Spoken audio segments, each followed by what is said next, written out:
Imagine getting a college degree without paying a single dollar in tuition. Sounds like a dream, right? When most people hear tuition-free college, the first thought that pops up are usually, that can't be real, or there must be a catch, or I'll probably pay for it later somehow. But here's the thing, tuition-free colleges are very real, and they work in a few very distinct ways. Today, we're going to dive into how tuition-free colleges actually function, the different models that exist, and the best examples of each.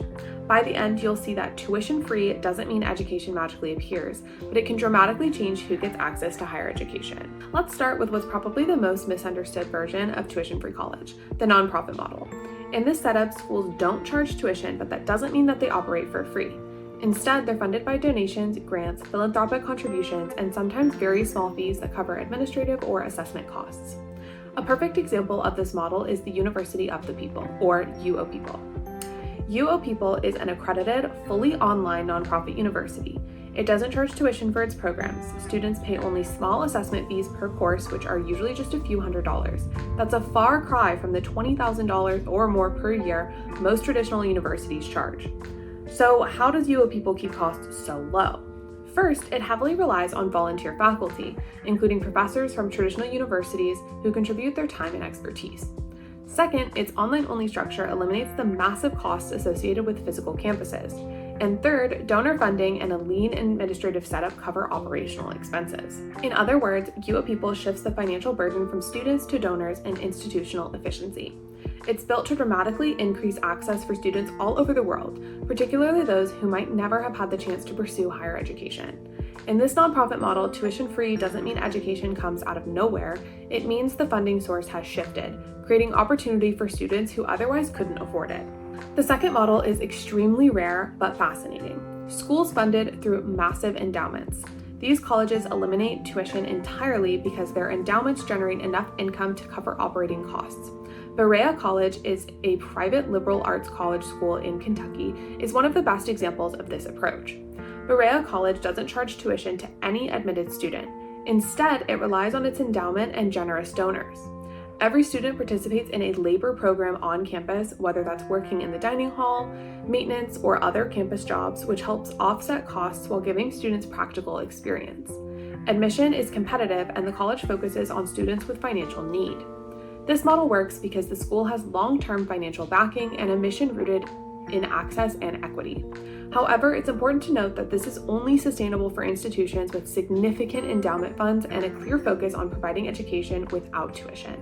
It's a model that emphasizes both generosity and responsibility, asking students to contribute in other ways to support the community.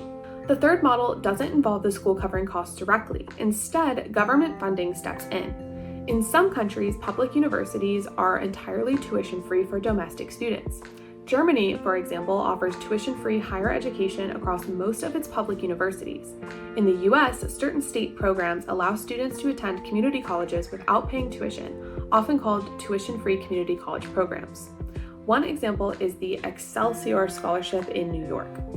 This program allows eligible residents to attend public colleges tuition-free, provided they meet certain conditions like income limits, full-time enrollment, and post-graduation residency requirements. These programs are dependent on budgets and public policy, which means they can be incredibly beneficial, but also potentially limited in scope.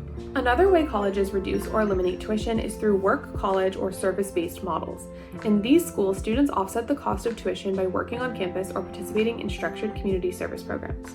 While not always fully tuition-free, these programs can dramatically reduce the cost of a degree. Students gain valuable real-world experience while contributing to the operation of their school or their community.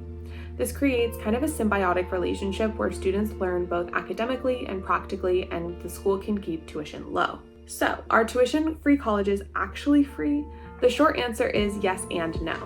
Tuition-free means you aren't paying the core cost of instruction, but it doesn't always mean zero cost at all. You may still have small fees, books, housing, or other living expenses. Some schools ask you to work or serve in exchange for tuition, while others rely on donors, endowments, or government funding to make education accessible. The important takeaway is this: tuition-free colleges are real, and they're solving one of the biggest problems in education today: access. Schools like University of the People prove that online nonprofit education can break financial barriers.